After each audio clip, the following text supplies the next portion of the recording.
Chers paroissiens, me voici en ce dimanche matin devant la belle statue de Saint Dominique qui se trouve dans la nef principale, une statue que vous connaissez bien puisque vous la voyez lorsque vous participez à la messe. Je voudrais vous adresser quelques mots pour vous aider à méditer sur l'évangile de ce dimanche. Il y a 2 semaines, le 3e dimanche du Carême, Jésus s'est révélé à nous devant la Samaritaine comme celui qui est l'eau vive. Et dimanche dernier, 4e dimanche de Carême, il s'est révélé comme celui qui est la lumière. Aujourd'hui, notre Seigneur Jésus se révèle comme celui qui est la résurrection et la vie. Et nous sommes, tour à tour, la Samaritaine qui réclame l'eau vive, l'aveugle de naissance qui désire voir la lumière, et aujourd'hui Lazare, enfermé dans son tombeau, qui attend la vie éternelle. L'eau, la lumière, la vie. Voici mes frères, quel est notre Dieu. Voici comment il se révèle à nous. Voici comment il se fait connaître. Nous avons tous besoin d'eau, de lumière et de vie pour être ce que nous sommes. Ce qui veut dire que sans Dieu, notre vie tombe en ruine. Beaucoup prétendent que Dieu n'existe pas. Certains voudraient même faire purger toutes les traces de la présence de Dieu dans notre histoire et dans notre société. Probablement, nous l'espérons, l'épreuve que nous traversons sera pour certains l'occasion d'ouvrir leur âme à la présence de Dieu, d'ouvrir leur cœur à l'eau de la grâce, d'ouvrir leur cœur à la lumière qui dissipe les ténèbres, d'ouvrir leur cœur à la vie éternelle tant espérée. Aujourd'hui, laissons-nous toucher par cette parole de Jésus qui porte en elle une force extraordinaire. Moi, je suis la résurrection et la vie.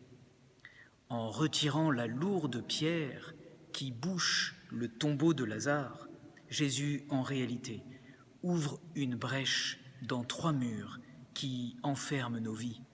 Le mur de la peur, le mur de la mort et le mur du péché.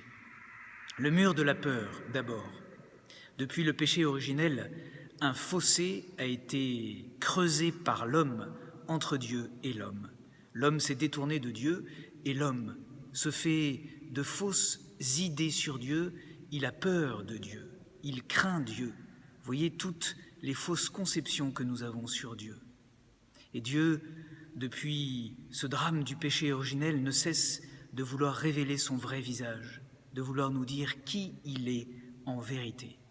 Ainsi, dans l'évangile que nous entendons aujourd'hui, que nous méditons aujourd'hui, Jésus révèle que Dieu cherche à nous rejoindre, à nous retrouver, à être avec nous, à se faire proche de chacun d'entre nous. Il abat le mur qui sépare l'humanité de la divinité. Et il se révèle véritablement comme celui qui est l'Emmanuel, Dieu avec nous. Voyez comme notre Seigneur est proche de Marthe, de Marie et de Lazare. Saint Jean nous dit qu'il les aimait parce qu'un profond lien d'amitié les unissait. Et voici la bonne nouvelle de ce jour. Le Christ désire établir avec chacun d'entre nous un lien profond d'amitié, un lien réel, un lien vrai. Notre Seigneur veut se faire proche de chacun de nous, comme je voudrais que chacun d'entre vous puissiez ressentir combien le Christ est présent, qu'il est proche de vous. Le Seigneur est avec nous, il nous rejoint, comme il rejoint Marthe et Marie, éprouvés par la mort de leur frère Lazare. Profitez de ces jours pour grandir dans une amitié plus forte avec notre Seigneur. Profitez de ces jours pour être plus proche de lui. Un psaume dit « M'approcher de Dieu fait tout mon bonheur.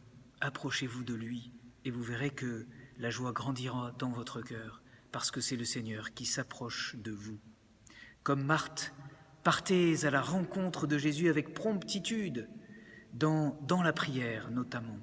Et comme Marie, levez-vous à sa rencontre et jetez-vous à ses pieds. avec amour, fidélité, dévotion. Voyez comme l'humanité du Christ est vraie, comme elle est belle, parce que le Seigneur veut être proche de nous, comme avec la Samaritaine. Jésus est fatigué par la route, il s'assoit sur le puits. Et aujourd'hui, Jésus s'approche de Marthe, de Marie, parce qu'il les aime, comme il nous aime chacun. Dans l'Évangile, 4 fois, Saint Jean mentionne l'émotion de Jésus. Je vous invite à repérer dans le texte ces 4 moments. Ils nous disent combien le Christ est touché intérieurement par la détresse de l'homme. Dieu n'est pas loin de nous, bien au contraire. Alors voici donc le premier mur que Jésus abat, c'est le mur de la peur. Le deuxième mur, c'est le mur de la mort. Pour Dieu, la mort physique est comme un sommeil dont il peut nous réveiller, parce que Dieu possède un pouvoir absolu sur la mort. Et c'est pourquoi le Christ a la capacité de proclamer avec force « Lazare, viens dehors ». Ce réveil de la mort annonce déjà la résurrection future du Christ qui se révèle aujourd'hui comme celui qui est la résurrection et la vie. Frères bien-aimés, chaque jour, nous entendons à travers les médias le nombre de morts provoquées par ce virus. Des familles sont éprouvées, des personnes pleurent, des gens souffrent. Jésus, lui aussi, a pleuré devant la mort de son ami Lazare. Et si Jésus a pleuré, nous aussi, nous pouvons pleurer lorsque la mort ou la souffrance nous afflige. Le temps du deuil est nécessaire, le temps des larmes aussi, et il est bon parfois de pleurer. Il existe un texte étrange qui circule souvent à l'occasion des obsèques, et ce texte dit « Ne pleurez pas si vous m'aimez ».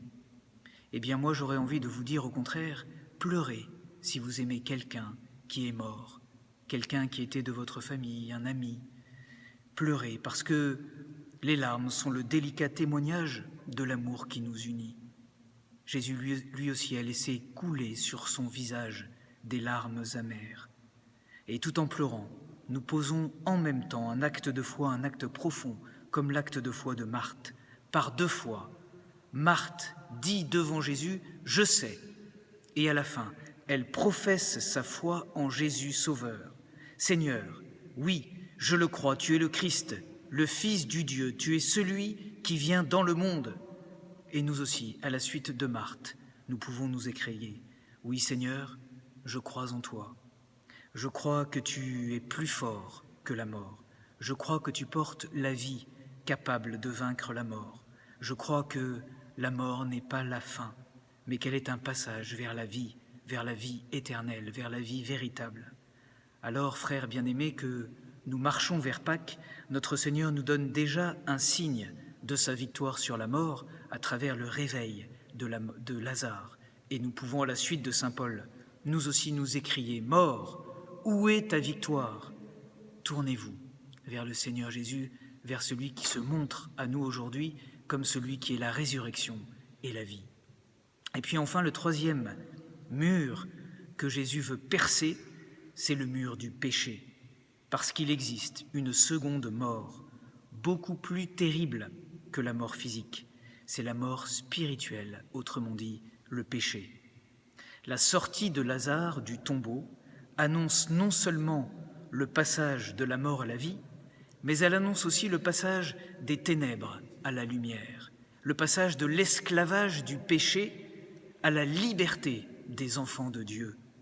Les péchés nous enferment et font de nous des esclaves qui vivent dans le noir, dans l'obscurité, dans la honte.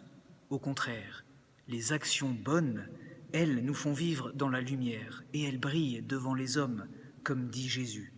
Alors écoutons notre Seigneur nous dire « Viens dehors, sors de ton péché, libère-toi des chaînes de cet esclavage du péché, choisis le bien, suis-moi, viens à la lumière. » Les bandelettes qui recouvrent le corps de Lazare sont un signe des liens du péché qui nous enferme, qui nous entrave si bien.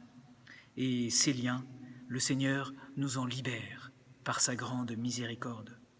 Le carême, nous le savons, est un long chemin de pénitence pour nos péchés et pour revenir au Seigneur de tout notre cœur, comme nous l'entendions le mercredi des Cendres.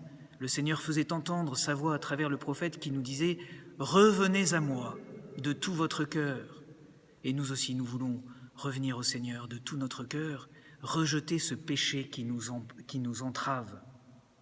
En cette période confinée, il est difficile pour la plupart d'entre vous de recevoir le sacrement du pardon. Cependant, il n'est pas impossible de faire chacun un examen de conscience et, dans son cœur, dans sa prière, avec ferveur, de demander pardon au Seigneur. Et puis, lorsque les temps seront favorables, lorsque l'occasion nous sera donnée, eh bien, chacun pourra aller recevoir le sacrement du pardon.